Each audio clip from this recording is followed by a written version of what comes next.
Hello दोस्तों, नमस्कार। आप सभी का स्वागत है डीआरके टीवी पर। मैं हूं आपका दोस्त डॉक्टर कन्हैया, बीकानेर, राजस्थान से। दोस्तों, बहुत सारे लोगों के दिमाग में ये ख्याल आता है कि सर, जब हम मंदिर में जाते हैं, उस समय जब हम भगवान से प्रार्थना कर रहे होते हैं, पूजा कर रहे होते हैं, तो उस दरमियान अगर दिमाग में कोई सा भी खराब ख्याल आ जाए, कोई एक्सीडेंट का ख्याल आ जाए, तो बहुत ज़्यादा डर लगने लगता है, बहुत ज़्यादा घबराहट होने लगती है। कहीं ऐसा हो ना जाए तो फिर से मुझे पूजा है वो वापस रिपीट करनी पड़ती है। और उस रिपीटेशन के दरमियान मुझे ये पूरा ध्यान रखना पड़ता है कि किसी भी प्रकार का कोई सा भी विचार है वो मेरे दिमाग के अंदर ना आए। इस प्रकार की एंजाइटी बहुत ज़्यादा रहती है, और उसकी वजह से वो जो सामान्य पूजा जो 15-20 मिनट की होनी है, वही पूजा मुझे 2-2 घंटे तक लग जाते हैं। और उसकी वजह से मैं मेरे जो रूटीन जो घरेलू काम है वो नहीं कर पाता, मैं मेरे ऑफिस के काम नहीं कर पाता। हर वक्त बस दिमाग में यही चलता रहता है कि कहीं वो ख्याल ना आ जाए। तो इस वजह से हमें बहुत ज़्यादा डर लगता है, बहुत ज़्यादा घबराहट होती है। तो दोस्तों, इससे हम पूरी तरह से कैसे बाहर निकलें, इसके ऊपर स्टेप बाय स्टेप लर्निंग मैं आप लोगों के साथ में शेयर कर रहा हूं। इसको बहुत अच्छे से समझना, बहुत अच्छे से अंडरस्टैंड करना। दोस्तों, ये बहुत कॉमन प्रॉब्लम है लोगों के साथ में कि जैसे ही वो मंदिर के अंदर पूजा कर रहे होते हैं, पूजा पाठ कर रहे होते हैं, भगवान का ध्यान कर रहे होते हैं, तो उस दरमियान दिमाग में ख्याल आता है कि भाई, तुम्हें कैंसर हो जाएगा, तुम्हारे परिवार में किसी को कैंसर हो जाएगा, तुम्हें हार्ट अटैक आ जाएगा, तुम्हारे परिवार में किसी को हार्ट अटैक हो जाएगा, एक्सीडेंट हो जाएगा, परिवार में किसी का एक्सीडेंट हो जाएगा, तुम्हें कुछ हो जाएगा, कुछ ना कुछ ऐसा हो जाएगा। इस तरह के ख्याल आते हैं। कुछ अनहोनी होने के ख्याल आते हैं, कुछ बुरा होने के ख्याल आते हैं, और उन ख्यालों की वजह से सर बहुत ज़्यादा डर लगता है, बहुत ज़्यादा घबराहट होती है। और वो डर इस वजह से बहुत ज़्यादा लग जाता है क्योंकि ऐसा सुना है कि भगवान से मांग रहे हैं और भगवान ने सच में ऐसा कर दिया, तो उस वजह से बहुत ज़्यादा डर लगता है, बहुत ज़्यादा घबराहट होती है, बहुत ज़्यादा घुटन होती है। तो फिर हम वहाँ पर क्या करते हैं, वहाँ पर ये करते हैं कि फिर से मुझे उस पूजा पाठ का प्रोसेस उसको दोहराना पड़ता है। वो जो 20 मिनट का टाइम है मुझे वापस से दोहराना पड़ता है, और उस 10-20 मिनट के दरमियान मुझे ये ध्यान रखना पड़ता है कि वापस से वो ख्याल ना आ जाए। अगर वो ख्याल आ गया तो मुझे बार बार उसको रिपीट करना पड़ता है, और जैसे ही मैं उसको रिपीट करता हूं तो उसके बाद में मुझे थोड़ी देर के रिलीफ मिलता है, फिर से मेरे मन में वही डर स्टार्ट हो जाता है। तो इसके अंदर 2-3 घंटे मेरे बीत जाते हैं। दोस्तों, यहां पर एक चीज बहुत अच्छे समझनी है कि हमारे दिमाग में किसी भी प्रकार का ख्याल आता है, कोई सा भी थॉट आता है, वो सिर्फ और सिर्फ एक विचार है, वो रियलिटी नहीं है, वो किसी भी प्रकार से सत्य नहीं है। हम उसको रियलिटी मान रहे होते हैं, हम उसको सत्य मान रहे होते हैं। बीमारी होने का ख्याल आ रहा है, हार्ट अटैक आने का ख्याल आ रहा है, लकवा मारने का ख्याल आ रहा है, कैंसर होने का ख्याल आ रहा है, ये जितने भी ख्याल आ रहे हैं, एक्सीडेंट होने का ख्याल आ रहा है, बिजनेस में लॉस होने का ख्याल आ रहा है, घर में किसी को कुछ हो जाने का ख्याल आ रहा है, ये जितने भी ख्याल है, ये सिर्फ और सिर्फ विचार है, सिर्फ और सिर्फ कल्पनाएं हैं। और एक चीज हमेशा ध्यान रखना कि विचारों से और कल्पनाओं से कभी किसी भी प्रकार के इमोशंस पैदा नहीं होते, कभी भी किसी भी प्रकार की भावनाएं पैदा नहीं होती, कोई भी डर पैदा नहीं होता। यह चीज बहुत अच्छे समझना कि कल्पनाओं से कभी भी यह चीज पैदा नहीं होती। तो सर, मेरे दिमाग में जो आते हैं उससे तो मुझे डर लगने लगता है, मेरे अंदर तो इमोशन आने लगते हैं। डर, इमोशन, भावनाएं जो है वो हमेशा किसके कारण से पैदा होती है? जो रियलिटी है, जो सत्य है, वो हमेशा क्या पैदा करता है? इमोशंस पैदा करता है, वो हमारे अंदर भावनाएं पैदा करता है। अब यहां पर हमारे दिमाग में कुछ होने के जो विचार हैं, वो जो विचार है, वो जो ख्याल है, वो कल्पना है, वो सत्य नहीं है, फिर भी उनसे इमोशंस क्यों पैदा हो रहे हैं? वो इमोशंस इसलिए पैदा कर रहे हैं क्योंकि हमारा दिमाग इनको सत्य समझता है। हमारा दिमाग इसको कल्पना ना समझ के इसको क्या समझता है? रियलिटी समझता है। दिमाग किसी भी चीज को अगर रियल समझता है तो वो चीज हमारे अंदर क्या पैदा करती है? इमोशंस पैदा करती है, वो हमारे अंदर फीलिंग्स पैदा करती है। भले ही वो रियल नहीं है, भले ही वो सत्य नहीं है, लेकिन अगर आपका मन उसको समझता है ना, मन अगर समझता है तो उसके कारण हमारे अंदर क्या पैदा होते हैं? इमोशंस, भावनाएं, हमारे अंदर डर पैदा होता है। तो एक चीज बहुत अच्छे समझना कि ये सब है कल्पनाएं, लेकिन हमारे मन ने इसको सत्य समझ रखा है। हमारे मन ने ये समझ रखा है कि अच्छा, ये जो हार्ट अटैक का ख्याल आ रहा है ना, तो इसका मतलब हार्ट अटैक आ जाएगा। अच्छा, ये जो लकवा मारने का ख्याल आ रहा है ना, इसका मतलब लकवा मार जाएगा। अच्छा, ये जो एक्सीडेंट होने का ख्याल आ रहा है ना, एक्सीडेंट हो जाएगा। अच्छा, घर में किसी को कुछ होने का ख्याल आ रहा है ना, इसका मतलब कुछ हो जाएगा। हमारा जो मन है, हमारा जो दिमाग है, वो इन ख्यालों को, इन कल्पनाओं को क्या मान रहा है? सत्य मान रहा है, रियलिटी मान रहा है। इस कारण से हमारे अंदर क्या आ रहे हैं? इमोशंस आ रहे हैं। तो अब यहां पर एक सवाल और पैदा होता है कि हमारा मन इन कल्पनाओं को रियलिटी क्यों मानता है? हमारा मन इन कल्पनाओं को रियलिटी क्यों मानता है? क्योंकि हम इन कल्पनाओं के ऊपर क्या लेते हैं? एक्शन लेते हैं। कोई भी थॉट जो होता है वो हमारे अंदर रियलिटी का आभास कैसे पैदा कर देता है, रियलिटी का इल्यूजन कैसे पैदा कर देता है, वो निर्भर करता है हमारे एक्शंस के ऊपर। कोई भी विचार आया, अगर आप उस विचार को रोकने का प्रयास कर रहे हैं, अगर आप उस विचार के कारण से उस एक्ट को वापस रिपीट करने का प्रयास करते हैं, तो वो जो आपका रिपीट करने का जो एक्शन है, उसको जो रोकने का एक्शन है, वो एक्शन जो है, जो आप उस ख्याल के ऊपर ले रहे हैं, वो जो एक्शन आप इस ख्याल के ऊपर, इस कल्पना के ऊपर ले रहे हैं, ये एक्शन आपका क्या है, रियल है। तो दिमाग कहता है कि अगर तुम किसी चीज के ऊपर रियल में एक्शन ले रहे हो, तो इसका मतलब जिस चीज के ऊपर रियल में एक्शन लिया जा रहा है वो चीज भी रियल है। तुम जिसके ऊपर रियल में एक्शन ले रहे हो, तो इसका मतलब जिस चीज के ऊपर एक्शन लिया जा रहा है, इसका मतलब वो भी रियल है। दिमाग उसको रियल समझना शुरू कर देता है। क्यों समझना शुरू कर देता है? क्योंकि हमारा इसको रोकना या हमारे एक्टिविटी को वापस रिपीट करना, पूजा को वापस रिपीट करना, शुरू से वापस करना, ये कोशिश करना है कि वो ख्याल ना आ जाए, ये कोशिश करना कि वो ख्याल किसी भी तरह से मुझे परेशान ना करे, ये एक्शन जो है ना, ये एक्शन क्या आपका रियल है, ये रियल है। तो वो इस कल्पना को भी हमारे अंदर क्या बना देता है, रियलिटी बना देता है। वो हमारे अंदर थॉट रियलिटी क्या कर देता है, फ्यूजन कर देता है, टीआरएफ कर देता है, thought reality fusion. Thought reality fusion का मतलब क्या हो गया, है तो कल्पना, लेकिन जो हमारे अंदर इमोशंस पैदा कर रही है, वो इमोशंस क्यों पैदा कर रही है? क्योंकि हमारा माइंड उस कल्पना को क्या समझ रहा है, रियल समझ रहा है। मतलब दिमाग में ख्याल आएगा तो हो जाएगा, अच्छा दिमाग में एक्सीडेंट का ख्याल आएगा तो एक्सीडेंट हो जाएगा, दिमाग में बीमारी का ख्याल आए तो बीमारी हो जाएगी।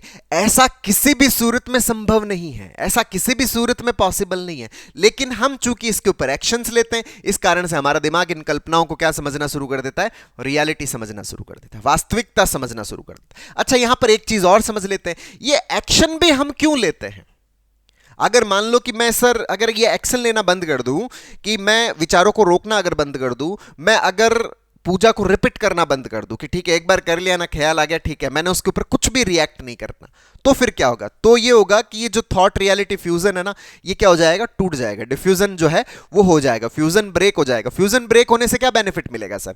फ्यूजन ब्रेक होने से ये बेनिफिट मिलेगा कि जो आपका माइंड, जो आपका दिमाग इन कल्पनाओं को रियलिटी समझ रहा था, जिसकी वजह से आपके अंदर फियर के इमोशंस पैदा हो रहे थे, डर के इमोशंस पैदा हो रहे थे, भावनाएं पैदा हो रही थी, अब आपका जो माइंड है, आपका जो दिमाग है, वो इसको रियलिटी ना समझकर इसको वापस क्या समझना शुरू कर देगा, कल्पनाएं समझना शुरू कर देगा, जो इसको इमेजिनेशन समझना शुरू कर देगा, विचार समझना शुरू कर देता।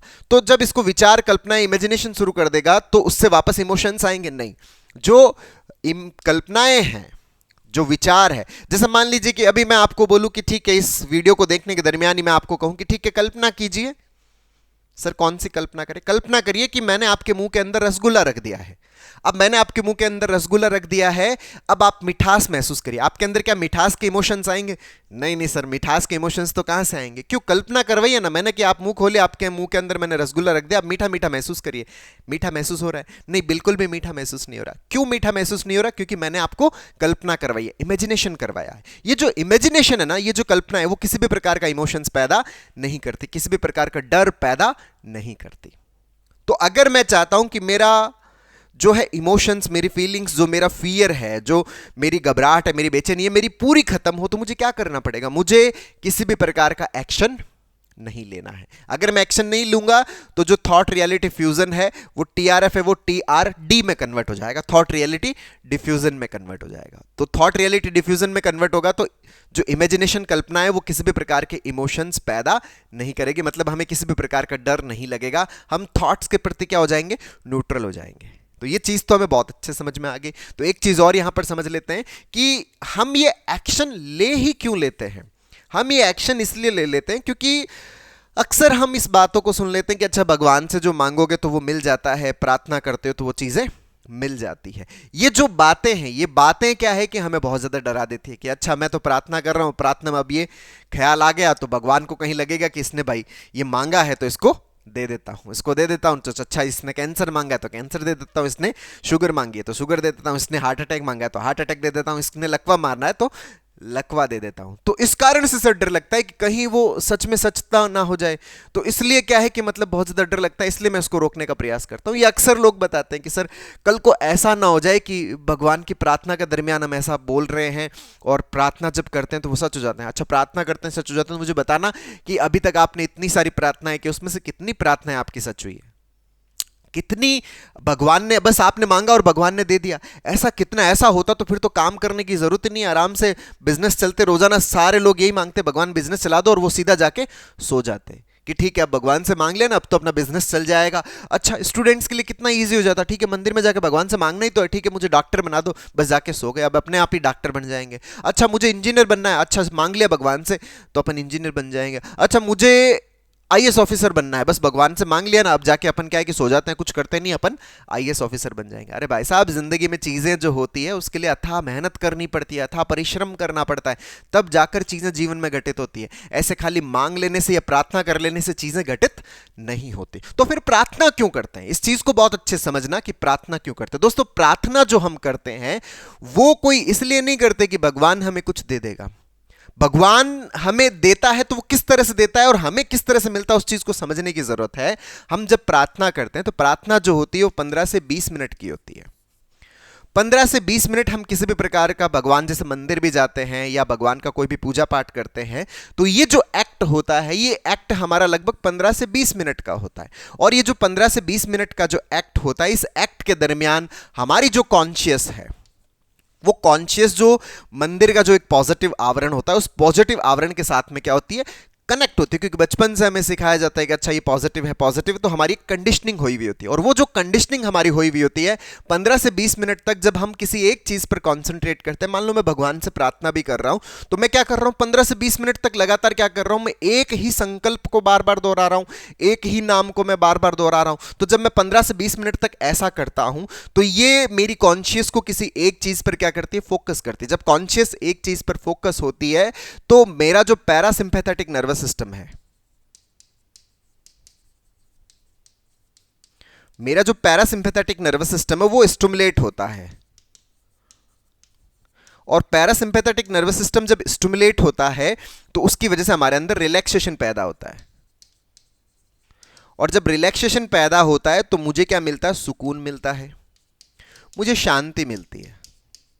हम दोस्तों जितनी भी चीजें ये करते हैं ना, जैसे हम कोई भी पूजा पाठ वगैरह करते हैं, जो भी करते हैं, तो उससे 15 से 20 मिनट का जो ये एक्ट होता है, ये आपके पैरासिम्पैथेटिक नर्वस सिस्टम के एक्टिवेशन के लिए रिक्वायर्ड होता है। अब जब आप पैरासिम्पैथेटिक नर्वस सिस्टम का एक्टिवेशन होता है तो उससे आपको सुकून मिलती है, शांति मिलती है। तो जब हम मंदिर में जाके प्रार्थना करते हैं, हम ग्रैटिट्यूड के ऊपर हम वर्क करते हैं, तो वो चीजें हमें क्या करती है, सुकून देती है, शांति देती है। वो इसलिए नहीं कि हमें और चीजें चाहिए, बस भगवान से मांग लो और भगवान सब चीजें, भगवान ने तो सब कुछ पहले से ही दे रखा है। इतनी खूबसूरत दुनिया दे दी, आंखें खुलती है तो इतनी बढ़िया खूबसूरत दुनिया हमें दे दी, और देखने के लिए इतने अच्छे अच्छे अच्छे खूबसूरत नज़ारे दे दिए, खुशबू लेने के लिए इतनी अच्छी सुगंधें दे दी, सुनने के लिए इतना अच्छा संगीत दे दिया, पेट भरने के लिए इतना अच्छा भोजन दे दिया, सांस लेने के लिए इतनी अच्छी हवा दे दी, इतना अच्छा आसमान, इतना सुंदर जहान हमें दे दिया।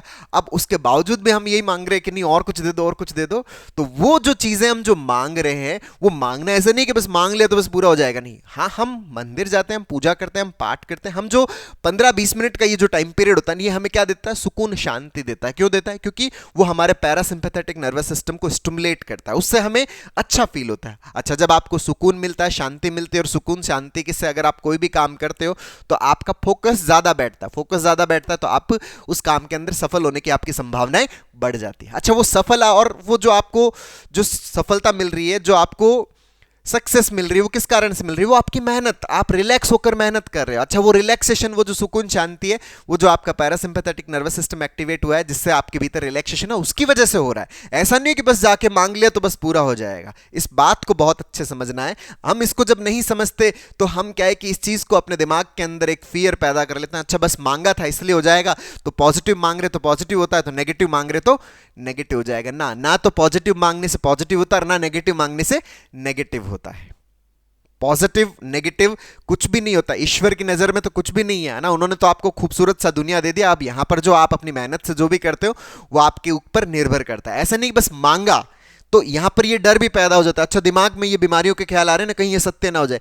ये किसी भी प्रकार का जो ख्याल है वो किसी भी रूप में, किसी भी सूरत में सत्य नहीं होने वाला। इस बात को बहुत अच्छे से समझना है। जब हम इसको समझेंगे तो हम अपनी इस एक्शन को रोक देंगे। जब हम अपने एक्शन को रोकेंगे तो टीआरएफ है वो टीआरडी में कन्वर्ट हो जाएगा। टीआरएफ मतलब थॉट रियलिटी फ्यूजन है, वो थॉट रियलिटी डिफ्यूजन में कन्वर्ट होगा, और डिफ्यूजन में कन्वर्ट होगा तो जो हमारे दिमाग में आने वाले ख्याल है, विचार है, वो हमें परेशान नहीं करेंगे, इरिटेट नहीं करेंगे, हमें इनके ऊपर ध्यान देने की जरूरत नहीं है। जब हम इन पे ध्यान नहीं देते, हम अपने काम पे ध्यान देते, फोकस पे ध्यान देते, हम रिपीटेशंस नहीं कर रहे, हमारी लाइफ की प्रोडक्टिविटी बढ़ती है, हम इस चीज से पूरी तरह से क्या होते हैं, बाहर निकलते हैं। टोटली हम नॉर्मेलिटी अपने भीतर महसूस करते हैं।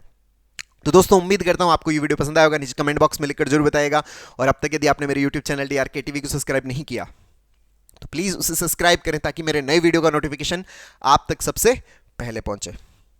दोस्तों जो एंजाइटी है, जो ओवर थिंकिंग है, जो नेगेटिव थिंकिंग है, जो पैनिक है, जो डिप्रेशन है, जो OCD है, इन सबको हम पूरी तरह से कैसे खत्म कर सकते हैं, इसके ऊपर एक स्टेप बाय स्टेप लर्निंग का CBT का वर्कशॉप पूरा मैंने लॉन्च किया हुआ हम लोगों ने, जिसका लिंक नीचे डिस्क्रिप्शन में, जिसको आप सीख करके अपनी साइकोलॉजिकल प्रॉब्लम्स को पूरी तरह से खत्म करने में बहुत अच्छे से मदद ले सकते हैं। बहुत बहुत धन्यवाद दोस्तों। जय हिंद, जय भारत।